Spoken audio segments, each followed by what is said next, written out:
Good morning guys and welcome to 5th generation hobby shop. Review tayo ng unit. Pero bago yan, shoutout muna natin si Sir Elsen Ray ng Davao. So this is the Umarex T4A Tactical Revolver TR50 Gen 2 caliber 50. May mga iba't ibang klase ng bala. So meron tayo ditong available na paper ball, caliber 50 paper ball. Meron din tayong rubber ball. Meron din tayong yung tinatawag na devastator. Ito ay aluminum ball na coated siya ng plastic. Yan, caliber 50 din siya. And then meron din tayong tinatawag na Sure Strike. Okay, ito naman po ay aluminum ball din siya. May bulitas, aluminum ball, tapos coated din siya ng plastic. So itong dalawa na to, hindi siya reusable kasi pwede kasing mabasag yung plastic na ito once na ginamit.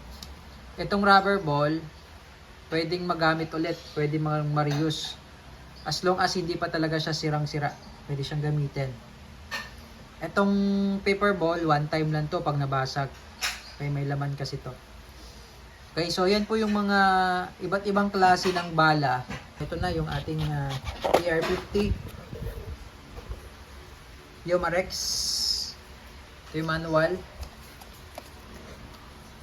This is Gen 2. So si Gen 2, naka-fiber optic sight na po si Gen 2. Rear and front, naka-fiber optic. Okay, this is 7.5 joules. Naka-indicate naman sa box yan. Ayan po. 7.5 joules. Caliber 50.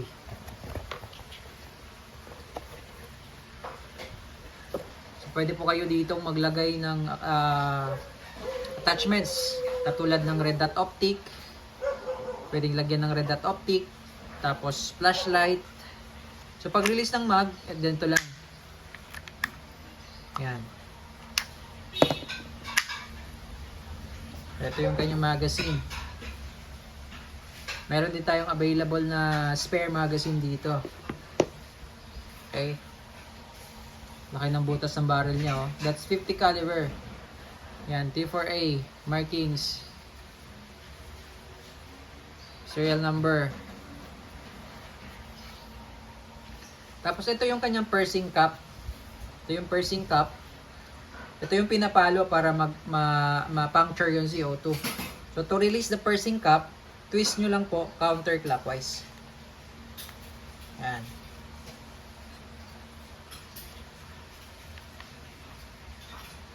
Ingatan nyo lang po na bawal po itong mahulog, no? Kasi may mga mechanism po yan, may spring. So ingatan nyo pong hindi mahulog, no? Ingatan nyo po yan. Now po, lalagyan natin ng CO2.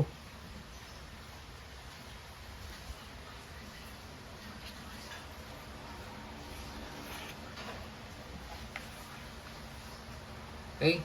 So yan po, ilalagay na po natin ang CO2. Tapos ito, pwede nyo pong lagyan ito ng oil din.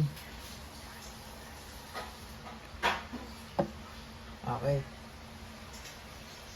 So usually, yung ibang mga air gun, once na nilagay na natin yung cap, yung pursing cap, automatic mabubutas na po. Pero ito, once na hinigpitan natin, hindi pa yan butas. Hindi pa po yan butas. Pera na lang kung papaluin natin itong pursing cap. Itong pursing cap, pag pinalo natin yan, mabubutas na yung CO2. Pero once na hinigpitan lang natin, nakastock lang yung CO2 dyan, hindi po yan makukonsume.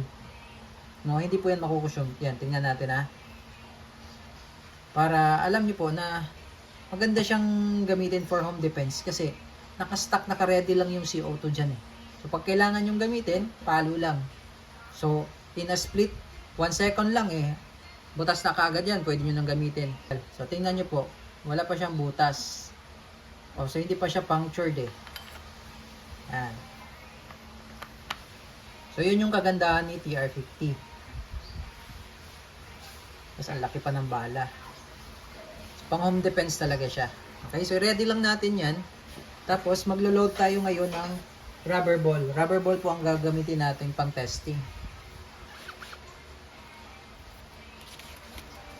So, take note lang, sir, once na pinalo nyo na tong pursing cap, lalabas po ito. May indicator po dito. Yan, may makikita po kayong kulay pula dyan. Mamaya, papakita ko rin sa inyo. Pag once na meron na siyang kulay pula, ibig sabihin, punctured na po yung CO2, meaning, meron na siyang pressure sa loob. So, wag nyo po galin sa unit na nakastock. So, once na pinalo nyo na siya, kailangan iputok nyo po. No? At kailangan may bala. So, sa amin, sa testing namin, mga 6 rounds. O all in all, sabihin natin mga 36, no? 30 to 36 shots bago nyo po i-release yung CO2. Kasi, once na pinalo nyo na, tapos hindi nyo gagamitin, tapos i-release nyo yung CO2, bawal po kasi yun. Bawal po nating i-release yung CO2 na marami pa. So, kailangan muna natin gamitin para humina. Para mahina na yung pressure, mahina na yung CO2. Tsaka natin i-release. Okay?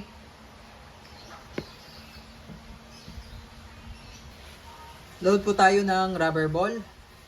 So, pag-load naman po, sa kabila po. Ito yung nakaharap. Ito po yung harapan. Sa kabila po tayo maglo-load.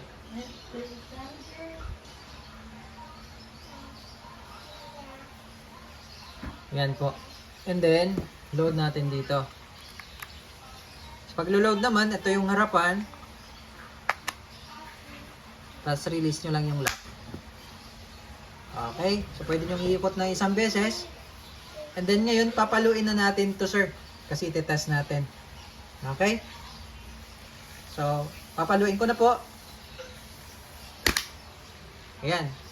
So, ngayon, may nakikita po tayong kulay pula.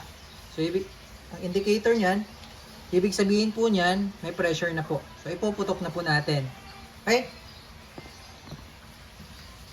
Ito po pala, nag-request pala si sir. Nag-request si sir, itetest daw natin sa bote. So, try lang natin. Yan po sir, yung ating target. Okay, testing po. TR-50, caliber 50, revolver, tactical revolver. Okay, so yan yung ating target. Tingnan natin. Firing! Gamit natin is rubber ball. Tingnan niyo sir yung ating target. Oh, grabe. Durog-durog sir. One shot lang yun. Rubber ball pa yun sir yung gamit natin. Okay. Firing!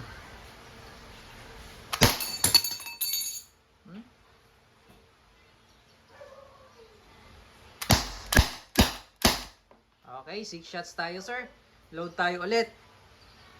Pangalawang round po, rubber ball. 6 shots.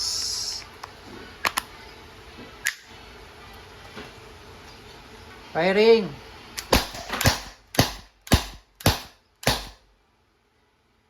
Okay, so pangalawang round po tayo. Itong round po tayo sir, 6 shots again. Ikot lang natin isang beses.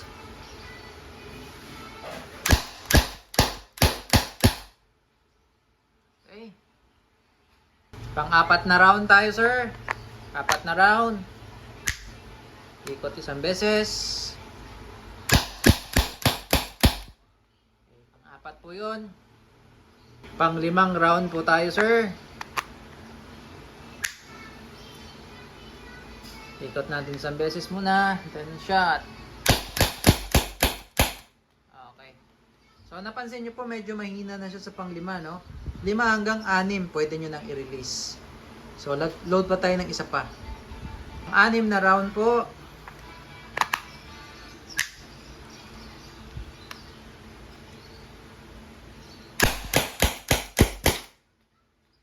Okay, so pang-6 na po yun.